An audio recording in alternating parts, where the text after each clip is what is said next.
오늘 하나님께서 우리에게 주시는 말씀은 열왕기상 8장 41절에서부터 53절까지 말씀입니다.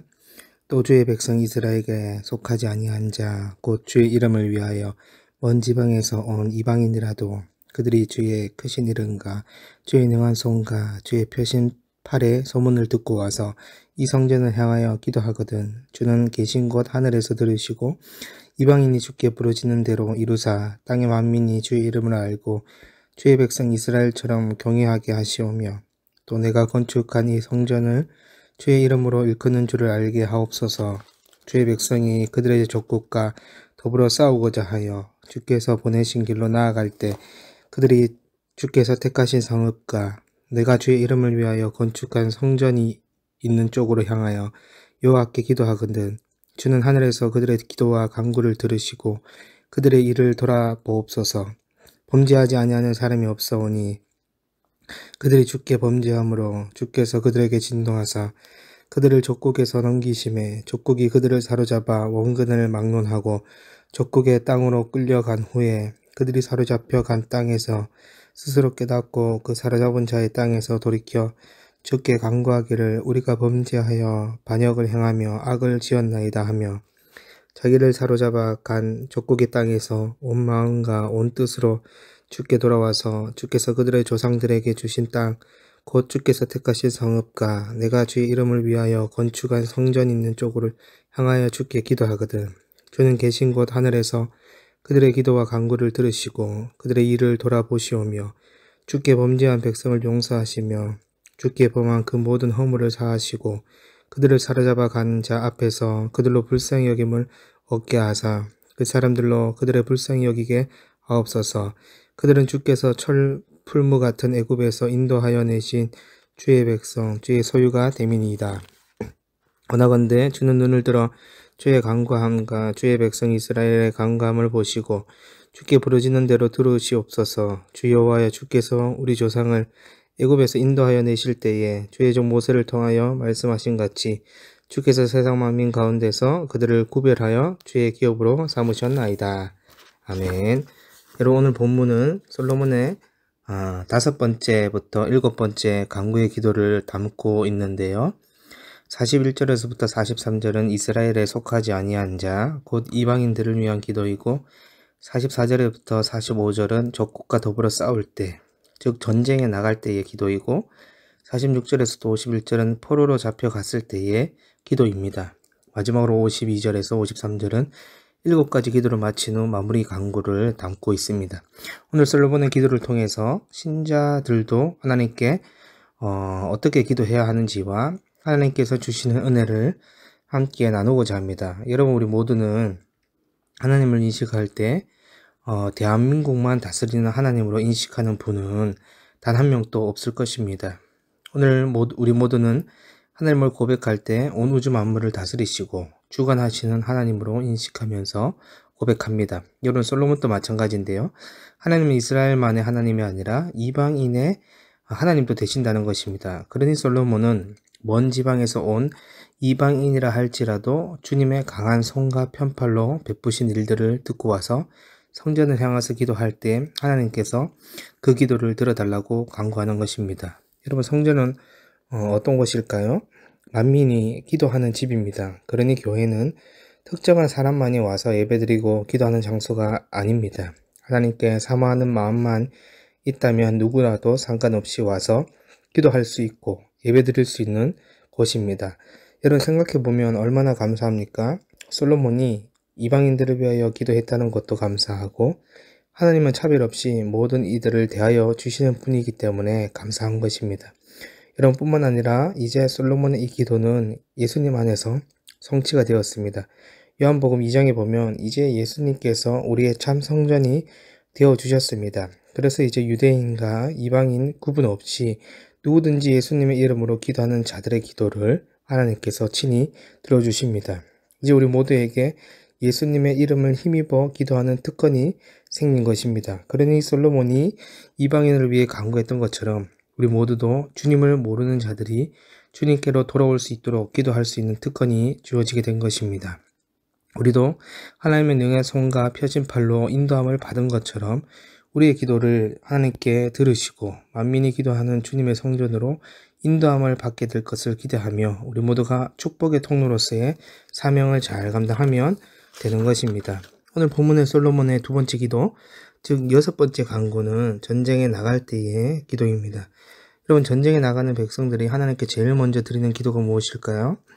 그것은 전쟁에 대한 승리일 것입니다. 왜냐하면 전쟁에서 승리해야지 목숨이 건져질 뿐만 아니라 고국으로 돌아갈 수 있기 때문인데요. 특히 전쟁의 주인은 하나님이시기 때문에 백성들은 더욱 하나님께 기도할 수밖에 없습니다. 그래서 솔로몬도 전쟁에 나갈 때 성전을 향해 하나님을 바라보며 간절히 기도하는 것입니다.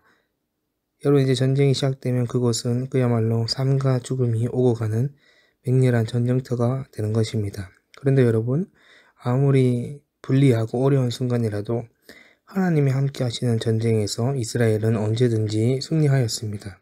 그러니 우리도 위기의 순간, 절박한 상황에 솔로몬처럼 하나님께 기도해야 되는 것입니다. 특히나 여러분, 신자들에게는 영적인 전쟁이 계속 일어납니다. 그래서 우리는 매 순간 하나님의 말씀에 귀를 기울여야 하고 하나님께 기도로 나가야 되는 것입니다. 그런데 하나님께서는 하나님을 의지하고 하나님께 기도하는 자들을 외면하지 않으신다는 사실에 있습니다. 그러니 언제나 전쟁의 승리는 하나님께 달려있음을 기억하면서 하나님께 기도로 나아가는 우리 모두가 되기를 원합니다. 여러분, 오늘 본문의 솔로몬 세 번째 기도, 즉 일곱 번째 간구는 포로로 끌려가는 상황에서의 기도입니다. 여러분, 솔로몬은 원수의 땅에 끌려가 포로 생활을 하는 가운데서도 하나님께 돌이켜 회개할 때 하나님께서 그 기도를 들어주시기를 간구하고 있습니다. 여러분, 솔로몬은 백성들이 하나님에 대한 악행과 반역을 깨닫고 마음과 정성을 다해 간구하는 회개를 하나님께서 들어주시기를 요청하고 있는 것입니다. 여러분, 여기서 솔로몬은 하나님께서 백성들의 죄를 용서해 주시기를 두 가지 이유를 제시하고 있는데요. 첫째는 죄를 짓지 않는 사람이 없다는 것입니다. 여러분, 46절 서두에 보니까 무엇이라고 말씀하고 있습니까? 범죄하지 아니하는 사람이 없사오니 그들이 주께 범죄함으로 주께서 그들에게 진노하사라고 분명하게 말씀하고 있습니다. 따라서 솔로몬은 인간의 본성에 대해서 제대로 이해하고 있습니다. 바울도 로마서 3장에서 모든 사람이 범죄하였음에 하나님의 영광에 이르지 못하더니 라고 말씀했습니다. 지금 솔로몬은 모든 사람이 죄를 지었다는 사실을 인식하며 그 죄에 대해서 하나님의 진노를 받게 된다는 것도 알고 있는 것입니다. 뿐만 아니라 하나님께 용서해달라고 간구하기 때문에 죄로부터 구원하시는 존재도 하나님임을 알고 있기에 하나님께 간절히 회개하며 용서하여 주시기를 간구하는 것입니다. 따라서 여러분, 하나님 앞에서 내가 죄인됨을 인식하는 것은 너무나도 중요하다라고 할 수 있습니다. 나는 그래도 저 사람보다 괜찮은데 라고 여기시면 안 됩니다. 죄에 대한 인식은 상대성이 아닙니다. 하나님하고 1대1로 대면하는 것입니다. 하나님하고 직접적으로 대면한다면 내가 얼마나 비참한 죄인인지를 알게 될 것이고, 이런 죄인의 기도를 들어주시고 용서해 주시는 하나님을 보게 될 것입니다. 둘째는 주님의 백성들은 풀무 같은 애굽에서 인도하여 내신 주의 백성이고 소유라는 것입니다. 여러분, 51절 표현된 풀무는 쉽게 말하면 금속을 녹여서 재련하는 용광로를 의미합니다. 따라서 풀무는 하나님의 연단이나 심판, 지옥을 상징하는 표현인데요.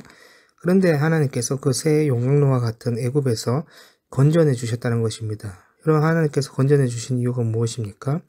하나님 자신의 백성이고 소유이기 때문에 구원하셨다는 것입니다. 그러니 여러분, 하나님께서 자녀된 우리들의 기도를 듣지 않으실 수가 없습니다. 우리의 작은 신음에도 응답하시는 분이 바로 우리 하나님이십니다. 그러니 여러분, 지금 내가 용광로 같은 고난과 어려움 속에 놓여있다 하더라도 하나님을 향한 기도를 멈추지 마시기 바랍니다. 하나님은 언제나 주의 자녀들을 불쌍히 여기시사 기도의 소리를 들으시고 돌보시고 계십니다. 여러분, 기도는 절망을 소망으로 바꾸는 원동력이 됩니다. 하나님의 소유와 구별된 백성들에게 주시는 특권이 바로 아빠 아버지를 향해 기도할 수 있다는 것입니다. 여러분, 생각해보면 얼마나 감사합니까? 참 성전 대신 예수님의 이름으로 기도할 수 있다는 것이 얼마나 감사합니까? 뿐만 아니라 주님께서 차별 없이 우리의 기도를 들어주시고 우리의 작은 신음에도 응답하시니 얼마나 감사합니까? 그러니 이제 우리는 솔로몬처럼 믿음의 공동체를 위해 기도해야 합니다. 믿지 않은 자들이 주님께로 돌아올 수 있도록 기도해야 합니다. 매 순간 전쟁 같은 상황에 놓인 절박한 상황에 놓인 자들이 전쟁의 주인이신 하나님을 바라볼 수 있도록 기도해야 합니다. 마지막으로 포로 생활에 놓인 좌절과 절망의 순간에도 나의 소유, 나의 백성이라며 인도해 주시는 하나님께 기도해야 합니다. 이런 기도를 통해 내가 살아나고 공동체가 살아나게 될 것입니다. 그러므로 오늘도 아빠 아버지의 이름으로 기도할 수 있는 특권을 누리며 우리의 작은 신음에도 응답하시는 하나님을 경험하는 우리 모든 비전교회 성도분들 되시기를 간절히 소망합니다. 하나님 아버지 감사합니다. 우리에게 아빠 아버지의 이름으로 기도할 수 있는 특권을 누리게 하시고 작은 신음에도 응답하시는 그 하나님을 경험하는 우리 모두가 될 수 있도록 인도하여 주시옵소서. 감사드리며 우리 주 예수 그리스도의 이름으로 기도드립니다. 아멘.